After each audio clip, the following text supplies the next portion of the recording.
The lift doors open and I step out, still smiling, carrying the bottle of kava my team pressed into my hands before I left for Lanzarote. 2 weeks away. You have earned it. I stop the moment I clear the threshold. My office is being destroyed. 2 men in gray overalls load framed certificates into cardboard boxes while a third tears my nameplate from the glass wall. That metallic scrape carries the full length of the floor. My name is Sienna Vale. 3 months ago, I was appointed Chief Compliance Director at Haverton Group, the most senior role of my 11-year career. National regulators trusted my compliance reports above those of the executives sitting around me. Colleagues sit rigid at their desks. One woman near the far window, a senior analyst I have worked beside for 4 years, has silent tears on her face the moment she sees me walk through the doors. Before I can speak, the head of Human Resources rounds the corner carrying a sealed white envelope. The date stamp is clearly visible from where I stand. 5 days ago. I was on a sun lounger in Lanzarote 5 days ago. Then a man carrying an armful of my compliance files pauses mid-stride and asks, loudly enough for the entire floor to hear, "Where do you want the fraud evidence stored?" The silence is absolute. If this has you gripped, please hit the like button and subscribe right now. I read every single comment, and I want this to reach every person who needs to hear it. Drop a comment and tell me where in the world you are. Because what came next changed everything.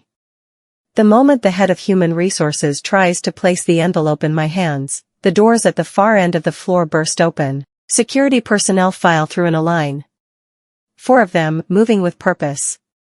Behind them comes Reed Hale, head of executive operations, and the man who had personally championed my promotion to the board.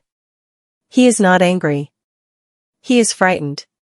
I can see it in the way his eyes dart toward the hallway cameras before settling on my face and arranging themselves into something resembling reassurance.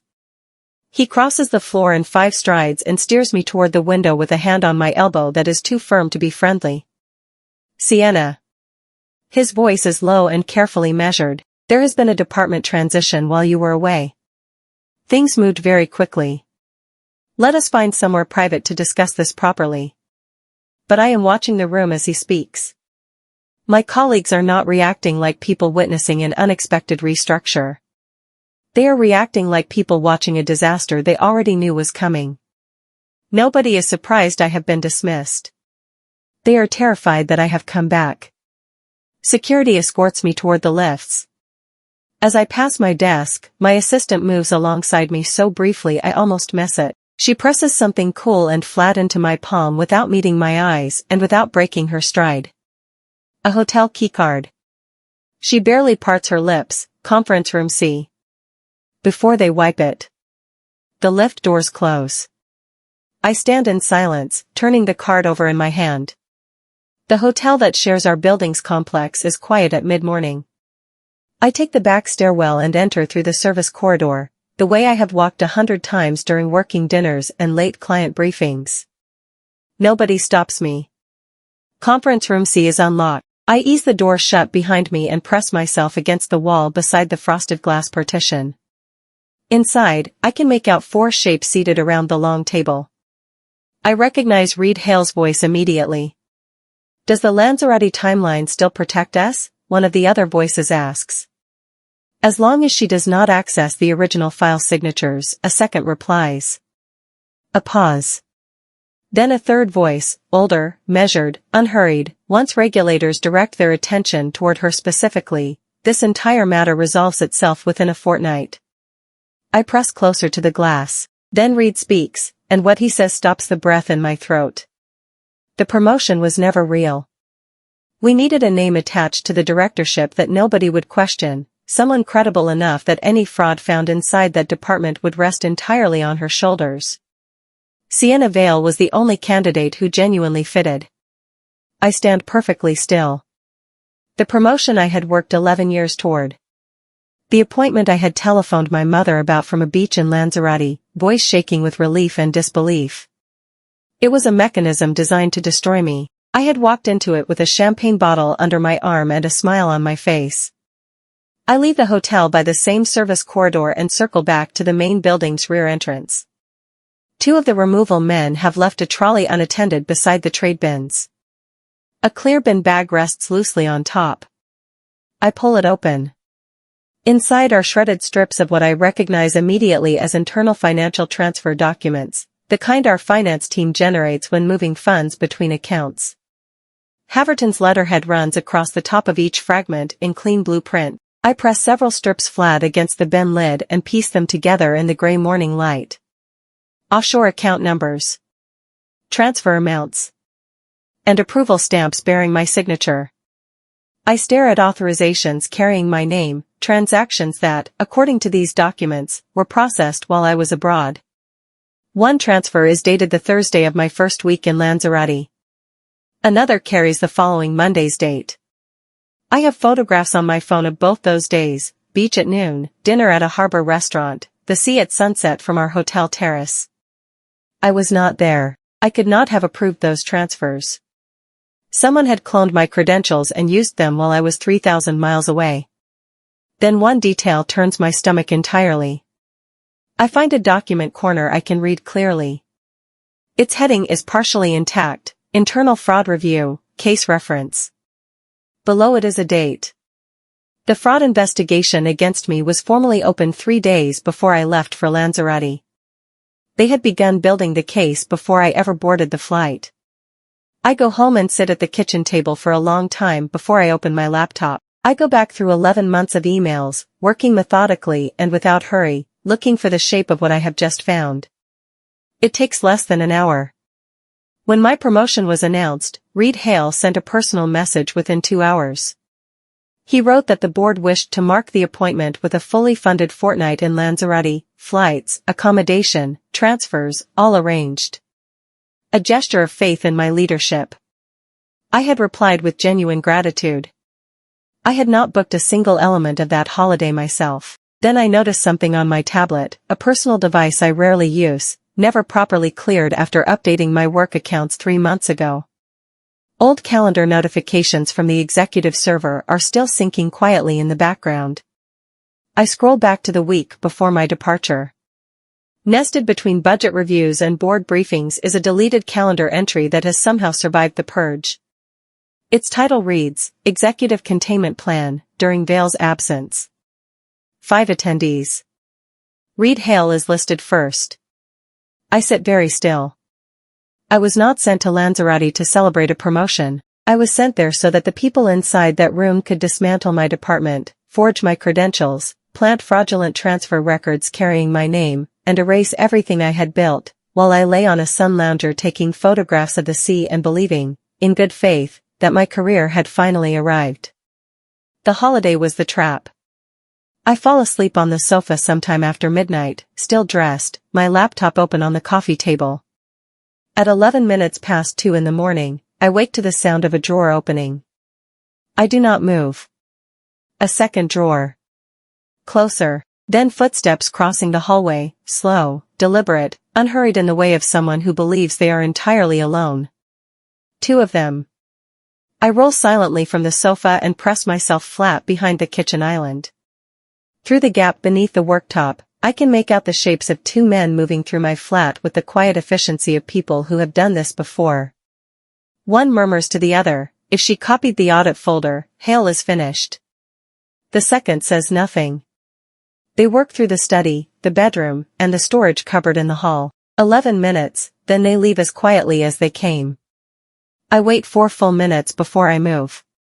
I go straight to my laptop and navigate to a cloud backup account I created 18 months ago, before I joined Haverton, using a personal email address that has never touched a company device. Still there.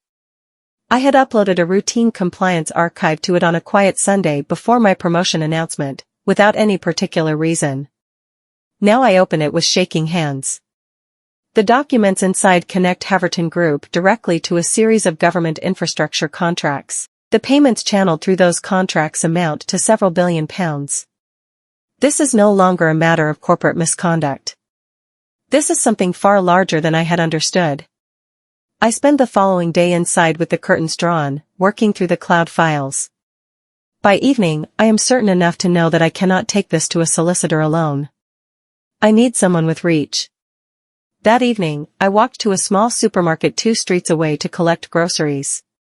I cut through the car park behind the building. A black saloon pulls slowly across the entrance and stops directly in my path.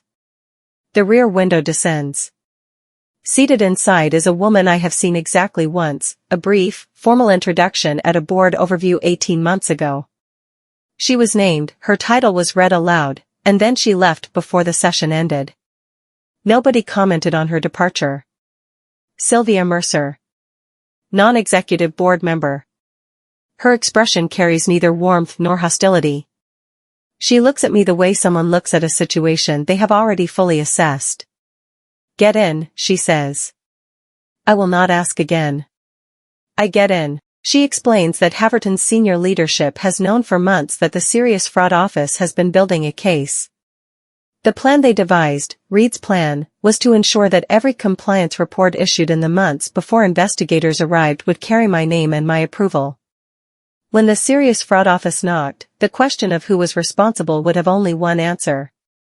She pauses. You were not dismissed because you stumbled across their fraud, Sienna, she says evenly. You were dismissed because you were too close to identifying the person who stands above all of it. I ask Sylvia Mercer directly who that person is. She shakes her head. Not yet. You need more before that name is useful to you. The saloon drops me 2 streets from my flat and she is gone before I reach the corner. I sit on the bedroom floor that night with my back against the radiator and scroll through old news alerts until past 3 in the morning, looking for anything I missed. I find nothing new. At 7 minutes past 7 the following morning, a contact still inside the company forwards me a link without comment. A live internal announcement. Haverton Group is presenting its new Chief Compliance Director.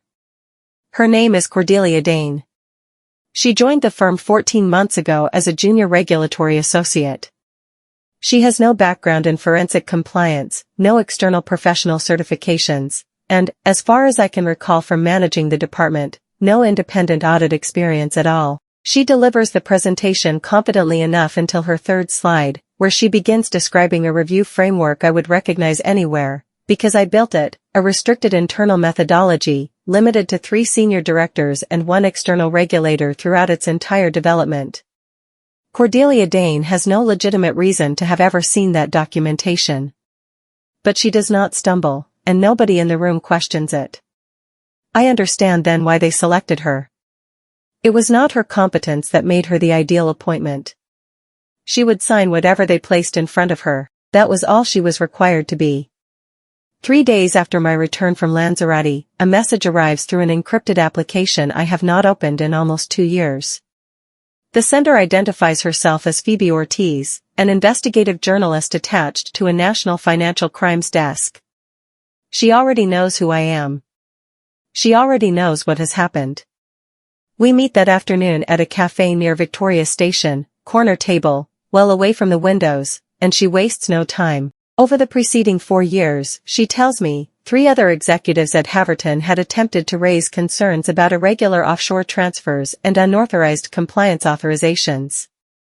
All 3 were professionally destroyed within months of beginning to ask questions. The first had her regulatory license revoked following an anonymous complaint she believes was fabricated from within the company. The second left the country after what she describes as sustained and systematic harassment directed at her family. The third was found dead in her vehicle on a rural road in Shropshire 11 days before she was due to give a formal statement to investigators. The inquest returned a verdict of accidental death. I listen without speaking. Phoebe slides a thin folder across the table and rests 1 finger on top of it. These women were careful, experienced, and credible, she says. They had solid evidence and solid reputations. They were still erased. She meets my eyes. You need to understand exactly what you are walking into. You were never supposed to be sitting across from me. You were never meant to fight back. I brought home everything security allowed me to take on the day I returned. 1 cardboard box. A potted plant. My coat from the rack behind the door. That evening I sit on the floor and sort through the box methodically. Pens, notebooks, a charging cable, and a travel adapter. An old conference lanyard. And at the bottom, wrapped in loose sheets of paper, my Crystal Leadership Award, presented by the chief executive at the previous year's company dinner in front of 300 guests.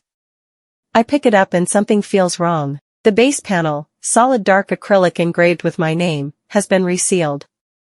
I can feel the thin line of adhesive along the bottom edge. It was opened and closed again after I left the building. I prise the panel free with a dinner knife. Inside, fitted snugly into a shallow hollow I had not known existed, is a small flash drive. My assistant had found a way to get it to me. I plug it in immediately. The drive holds 4 folders. The first contains audio recordings made inside Haverton's executive meeting rooms. Reed Hale's voice is unmistakable throughout. The second holds deleted internal emails recovered from a server archive. The third is a sequence of signed financial authorizations that directly contradict every forged document bearing my name. The fourth folder holds a single video file.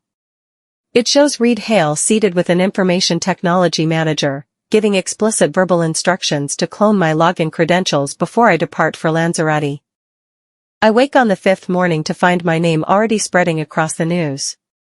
An anonymous source, unnamed in every outlet, apparently unquestioned by any, has provided the same briefing to 3 separate financial publications. The stories carry identical details with minor variations. A senior compliance director at Haverton Group had been dismissed following the discovery of serious financial irregularities.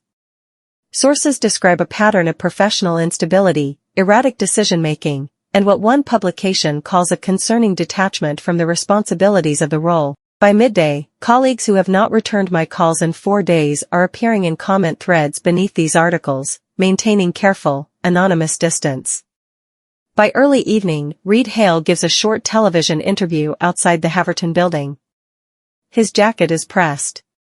His expression is arranged into something resembling private grief worn reluctantly in public. "We care deeply about the people in our organization," he says. When someone you have worked alongside closely begins to show signs of strain, you tell yourself you are misreading it. You make allowances. You try to support them quietly. He pauses for the camera. "We ignored warning signs because we genuinely cared about her. That is something I will carry for a long time." I watch this with my back against the bedroom wall. They are not simply removing me from the company. They are dismantling who I am, piece by piece, story by story, one planted briefing at a time. Replacing the real version of me with a character of their own invention. They are rewriting my identity entirely. I have been sitting on this same piece of knowledge since my car park conversation with Sylvia Mercer, that this stretches to someone above Reed Hale, a name I have not yet found. That evening I phoned Evelyn Ross. Evelyn spent 22 years as a senior forensic auditor at the National Audit Commission before she retired. She trained me during my first serious compliance posting, 8 years ago, and she is the person who taught me how financial structures are designed to conceal exactly what they contain. She listens to everything without interrupting once. Then she asks me to send the documents. I sent them encrypted through the personal cloud account the intruders failed to find. She rings back within 2 hours. "The offshore architecture in these files," she says, "is not new to me. This precise layering pattern appears in a case I was investigating in 2016, a network connected to defense industry contractors. I was removed from that case without explanation. The file was sealed on grounds of national security. I ask what that means for what I am holding. She does not answer immediately. I can hear her breathing, slow and deliberate, the way someone breathes when they are working very hard to stay composed. "Sienna," she says at last. "I need you to listen very carefully." I wait. I am looking at a name inside one of these transfer records. A name I recognize from that 2016 case. Her voice drops. "Oh, my God. This reaches cabinet level." I do not sleep that night. Evelyn agrees to hold the files securely and say nothing until I can identify a safe route to investigators. We both understand that approaching anyone at the wrong level, through the wrong channel, could close this down before it begins. At 13 minutes past 1 in the morning, an alert fires on my laptop. I have a dormant notification rule set on an old backup server, a system used by the original compliance team before a migration 2 years ago, kept alive only because nobody ever formally decommissioned it. The alert tells me that someone inside Haverton has initiated a total archive deletion across all executive directories. They are wiping everything. Tonight. My remote credentials on the old server have never been revoked because nobody remembers they exist. I open the connection and begin pulling files immediately, downloading everything I can reach before each directory closes behind the deletion sweep. The process takes 41 minutes. Several thousand files transferred before the last directory goes dark. I sit in the kitchen and begin working through the archive. Contracts, deleted board minutes, private scheduling logs, correspondence between Haverton's senior leadership and external parties, I do not recognize. Then, buried inside a folder marked only with a financial reference code, I find a phrase repeated across multiple documents, appearing in body text, in subject lines, in handwritten annotations on scanned pages: Project Solstice must survive inspection week. I write it on a piece of paper and sit looking at it as the kitchen clock moves toward 3 in the morning. It takes the better part of 2 days to map Project Solstice fully, working through the archive one document at a time. The project has been running for 6 years. Its mechanism is straightforward to describe and devastating to absorb. Haverton Group holds compliance verification contracts with several government departments covering public infrastructure, roads, National Health Service supply logistics, and regional energy maintenance. The firm's compliance sign-offs are treated as final by each department because Haverton's record was considered impeccable. Project Solstice routes public infrastructure funding through a series of shell companies registered in Liechtenstein, Cyprus, and the Cayman Islands. From there, the money moves again, redistributed as consultancy payments to individuals whose names appear nowhere in the publicly visible company structure. Those receiving the payments include defense contractors, senior civil servants, and at least 3 individuals currently holding elected office. The reason my department sits at the center of all of this is simple and devastating. My compliance sign-offs were the gate that inspectors trusted without looking behind. Promoting me to Chief Compliance Director 3 months before the Serious Fraud Office's investigation was scheduled to reach Haverton was not a reward for my work. It was a structural decision. A promoted Sienna Vale, presiding over a quietly corrupted department, was a far more credible signature on fraudulent approvals than anything Reed Hale could produce alone. When investigators arrived, every authorization would carry my name, my title, and 11 years of untarnished reputation. I had been the mechanism. I had simply not been told. I have known for 3 days what I need to do next, and I have been avoiding it. Edmund Reed built my career. He put my name forward for my first serious compliance role, advocated for my Haverton appointment, and wrote the professional reference that carried my application through 2 rounds of board scrutiny. I have sat at his kitchen table. I know his daughter. I go to his house on a Tuesday morning. He opens the door, takes one look at my face, and his own collapses. I go inside and ask him plainly, did he sign the executive authorization for my dismissal? He sits at the kitchen table and puts his head in his hands. When he speaks, several long minutes later, his voice is barely audible. 3 weeks before my promotion was announced, he received a private communication from inside Haverton's senior leadership.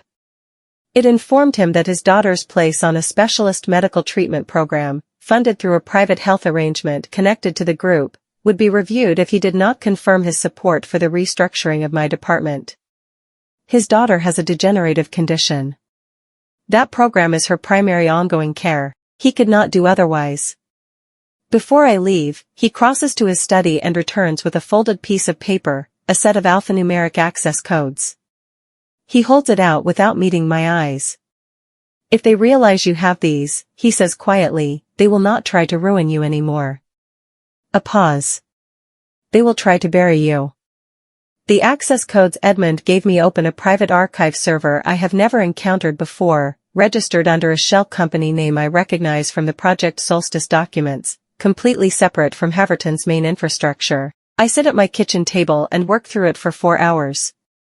The deeper I go, the steadier and colder my hands become. What is inside leaves no room for doubt. Full audio recordings of internal planning meetings in which Reed Hale coordinates the falsification of compliance records. Payment schedules mapping offshore transfers directly onto named recipients. Deleted contracts between Haverton and 3 government departments, signed months after the dates carried on the official versions filed with the Treasury. Then I find the video. 17 minutes long. Clear picture quality. A private member's establishment in central London. I recognize the room from a board function 2 years ago. Reed Hale is seated opposite a man I know from the news, the junior minister responsible for overseeing infrastructure procurement. The minister is not present at a courtesy meeting. He is present at a working one. Over 17 minutes, the two of them discuss, methodically, without apparent anxiety, how to time Haverton's internal restructure so that investigators arriving during the scheduled inspection window will find a clean compliance record, and a single, already dismissed, already discredited director to focus their attention on. My name is spoken 11 times in those 17 minutes. This is no longer about corporate fraud.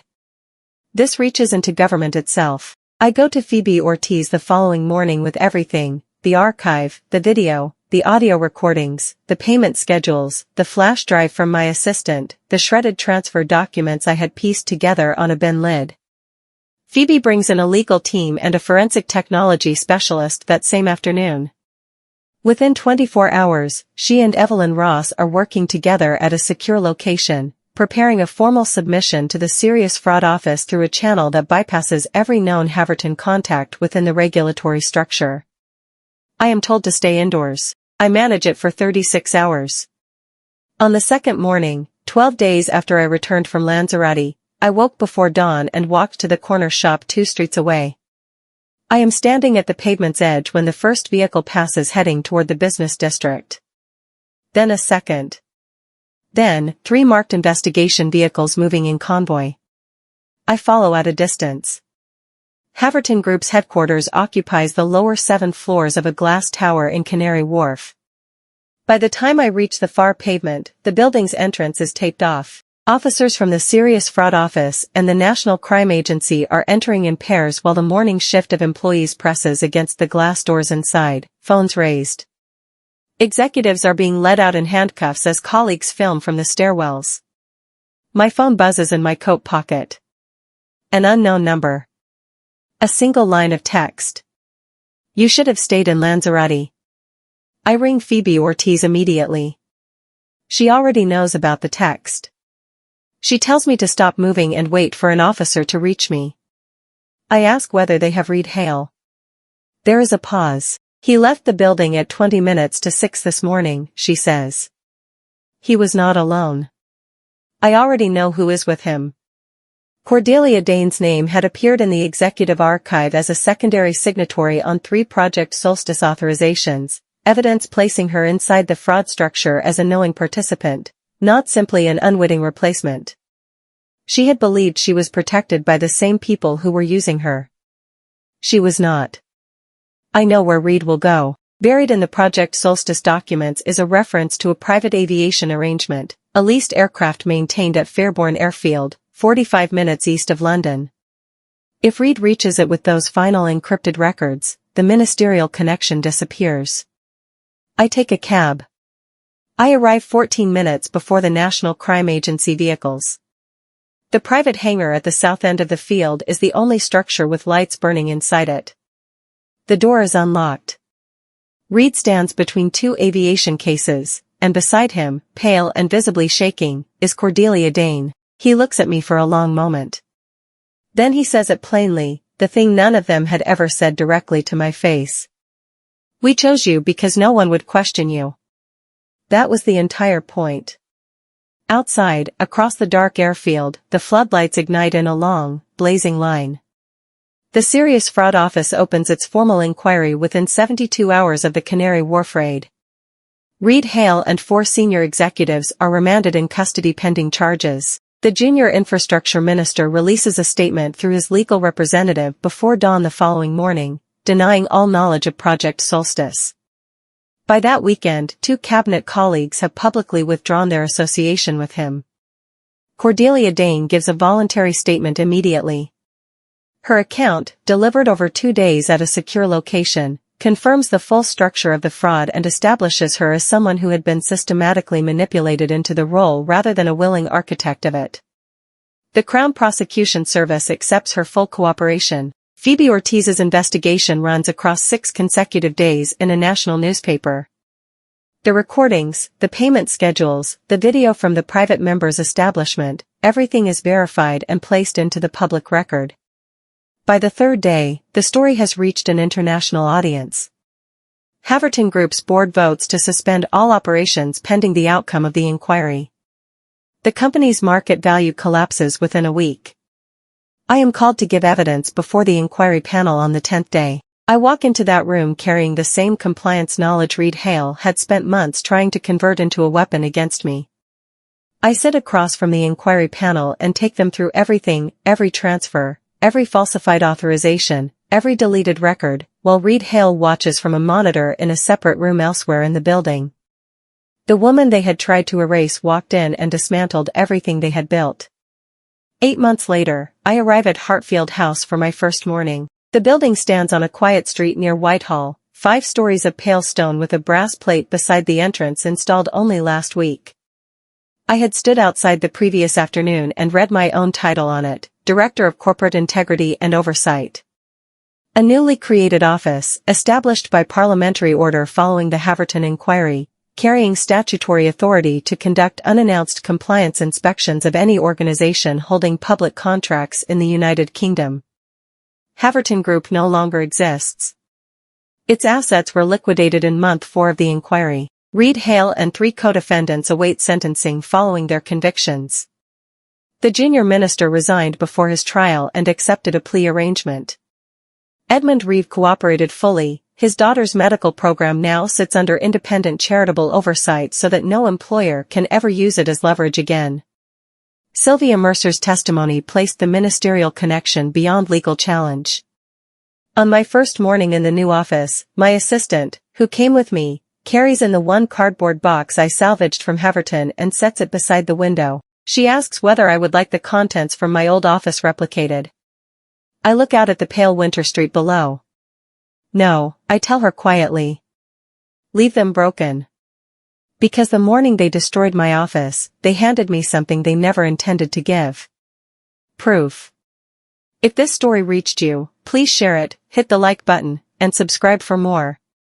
I read every single comment, drop one below and tell me whether you saw this ending coming.